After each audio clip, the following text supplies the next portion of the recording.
এই প্রশ্নটা এসেছে ভারতের মুর্শিদাবাদ থেকে।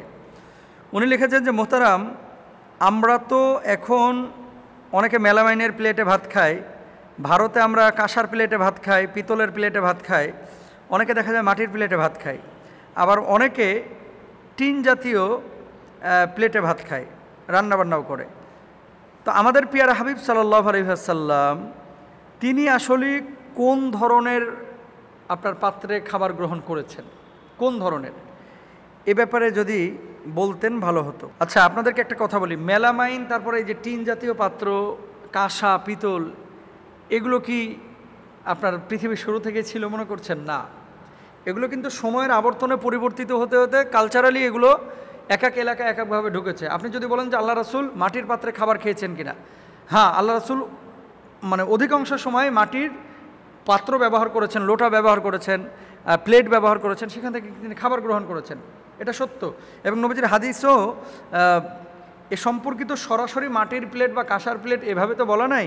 তবে আপনার হানাফি মাযহাবের একটি কিতাব, আপনার রদ্দুল মুখতার আলা দুররিল মুখতার শরহে তানওয়িরুল আবসার কিতাবের মধ্যে আপনার একটি বিষয় উল্লেখ রয়েছে। ওখানে লেখক লিখেছেন, ওয়ায়ুকরাহুল আকলু ফি নুহাসিন আও সুফরিন ওয়াল আফজালুল খাজাফু ক্বালা সাল্লাল্লাহু আলাইহি ওয়াসাল্লাম মানিত্তাখাযা আওয়ানিয়া বাইতিহি খাজাফান জারাতহুল মালাইকা। তিনি কি বলছেন? পিতল এবং কাঁসার পাত্রে খাবার খাওয়া মাকরুহ, কারণ এটা মুসলমানদের কালচার না, এটা অমুসলিমদের থেকে এসেছে তার ভাষ্য অনুসারে। ব্যাখ্যা আমি পরে করতেছি। তারপরে বলছেন, আর খাবারের জন্য মাটির পাত্র হচ্ছে সর্বোত্তম, অর্থাৎ খাবারের জন্য মাটির পাত্র ব্যবহার করা রাসূল সাল্লাল্লাহু আলাইহি ওয়াসাল্লামের সুন্নাহ। আল্লাহর হাবিব সাল্লাল্লাহু আলাইহি ওয়াসাল্লাম ইরশাদ করেছেন, যে ব্যক্তি ওনার ঘরে খাবারের জন্য মাটির পাত্র গ্রহণ করবেন বা ব্যবহার করবেন, রাসূল আকরাম সাল্লাল্লাহু আলাইহি ওয়াসাল্লাম ওনারা ওই ব্যক্তির সাথে সম্মানিত মানে মানুষ হয়ে রাসূল আকরাম সাল্লাল্লাহু আলাইহি ওয়াসাল্লামের জিয়ারত লাভ করবেন, মানে স্বপ্নযোগে দেখবে অথবা কিয়ামতের ময়দানে রাসূল সাল্লাল্লাহু আলাইহি ওয়াসাল্লামের এই সুন্নাহ পালনের কারণে নবীজির সাক্ষাৎ পাবেন। আসলে এগুলো যে বিচ্ছিন্নভাবে যে বিষয়গুলো এসেছে, যেমন এই যে রুদ্দুল মুখতারের মধ্যে এটা আছে, তারপর আদুরুল মুখতারের মধ্যে আছে, এই বিষয়গুলো সরাসরি বুখারী, মুসলিম, তিরমিজির হাদিস না, এটা ব্যাখ্যা সাপেক্ষ বিষয়। আল্লাহ রাসূল সাল্লাল্লাহু আলাইহি ওয়াসাল্লাম যেহেতু ব্যবহার করেছেন, তারা উল্লেখ করেছেন।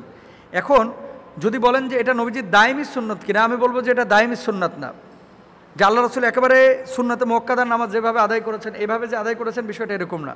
তবে হ্যাঁ, মাটির পাত্রে খাবার গ্রহণ করা, সে সময় পাত্রই ছিল মাটির, লোটা ছিল মাটির, পাতিলা ছিল মাটির, তারপরে প্লেট ছিল মাটির।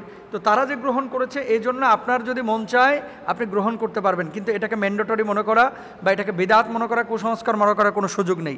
এবার আসেন কাঁসা পিতলের যে বিষয়টা। কাঁসা পিতল এটা আল্লাহর হাবিব সাল্লাল্লাহু আলাইহি ওয়াসাল্লামের সময় ছিল না।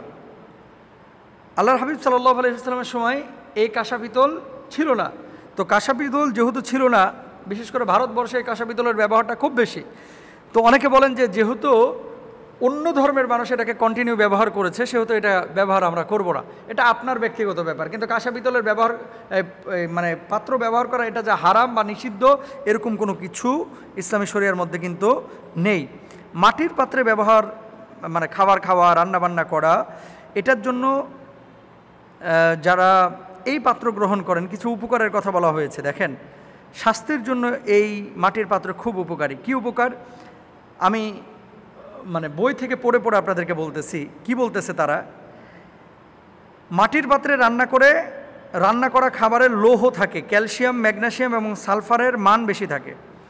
মাটির প্রাকৃতিক নিরোধক বৈশিষ্ট্য পাত্রের ভারসাম্য রক্ষা করে এবং পুষ্টি উপাদানের কোনো ক্ষতি করে না, পাশাপাশি খাবার পুড়ে যাওয়াও প্রতিরোধ করে। মাটি ক্ষারীয় ও অ্যালকালাইন গোত্রের হওয়ার কারণে মাটির পাত্রে রান্না করলে খাবারে আয়রন, ফসফরাস, ক্যালসিয়াম, ম্যাগনেসিয়ামও প্রচুর পরিমাণে পাওয়া যায় এবং পিএইচ লেভেল এটা ঠিক থাকে, কারণ মাটির হাঁড়িতে খাবার রান্না করার প্রক্রিয়া ধীর এবং দীর্ঘস্থায়ী। এই প্রক্রিয়ায় রান্না করলে খাবার সুস্বাদুও হয়ে থাকে। মাটির পাত্রে রান্নার আরেকটি ভালো দিক হলো এতে তেল কম লাগে, ধীর গতিতে রান্না ও তাপ নিরোধক হয়। এটা খাবারের প্রাকৃতিক তেল ও আর্দ্রতা বজায় রাখতে সহযোগিতা করে। এবং আমি যখন মিশর সফর করলাম কয়েক বছর আগে, আমি ফাইউমে গিয়েছিলাম, সেখানে এক মিশরীর বাড়িতে, মানে মুসাফির তো, মরুভূমির মধ্যে গিয়েছি, তো ওখানে দোকানপাট নাই, এখন পানির প্রয়োজন। পরে আমি তার কাছে পানি চাইলাম, পানি চাওয়ার পরে তিনি এই বড় একটা মোটকা আমারে দিল। তো পানিটা পান করলাম, এত ঠান্ডা পানি। আমি বললাম এটা রাখছিলা কোথায়? তো সে আরবিতেই বলল যে দেখে যাও আমার বাসার ভিতরে, গ্রাম্য অঞ্চল। তো বাড়ির ভিতরে যেয়ে দেখলাম যে সমস্ত পানি এত টেম্পারেচার, যেখানে 42 ডিগ্রি তাপ রোদের, অথচ কলসের মধ্যে পানি রাখছে, মাটির এমন কলস, মোটা কলস, এটার ভিতরে পানি রাখলে ফ্রিজের মতো ঠান্ডা থাকে, আলহামদুলিল্লাহ।